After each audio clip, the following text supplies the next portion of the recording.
What do you look for when you buy a card? Do you look for something thoughtful or serious or maybe something really funny? I guess it depends on you and it depends on who you're shopping for, right?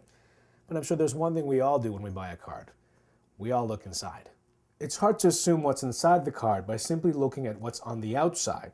It's exactly like that old adage, you should never judge a book by its cover. Unfortunately, a lot of arguments we hear from abortion advocates are based on bad assumptions. It's like buying a card without looking inside it first. For example, abortion advocates often argue that no one knows when life begins, so abortion should be legal. By saying abortion should be legal, aren't they assuming that life begins at birth without having to prove it? Of course, if we don't know when life begins, then perhaps we can make the case that life begins at any point. Let me illustrate. The other day I saw a card that said, "Happy birthday, life begins at 40.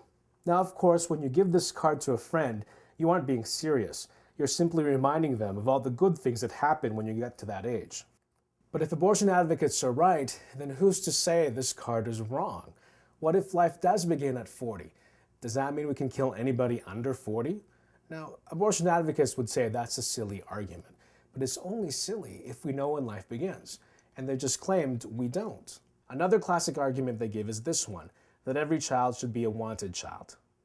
In their classic book, Freakonomics, University of Chicago economist Stephen Levitt and New York Times journalist Stephen Dubner argued that legal abortion has reduced crime by ensuring that unwanted children are not born.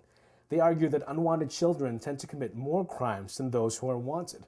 They found that the 5 U.S. states that allowed for abortion sooner also experienced a drop in crime rates faster than those states that kept abortion illegal. But the problem is that abortion advocates who use this kind of argument assume the unborn aren't children at all, without providing any proof. After all, if the unborn are children, then far from decreasing the crime rate, killing them increases the crime rates. Frankly, I agree with them. Every child should be a wanted child. But here's the question. What do they mean by child? Biology tells us the unborn are human offspring. And if that's the case, shouldn't they be wanted too and not killed? Instead of letting abortion advocates make that assumption, we need to ask them to prove that the unborn aren't children. Some abortion advocates may respond with yet another assumption by claiming that women have the right to do whatever they want with their bodies. They argue that abortion is simply the right of women to do as they wish. The problem, of course, is that this argument is built on the assumption that the unborn are part of a woman's body.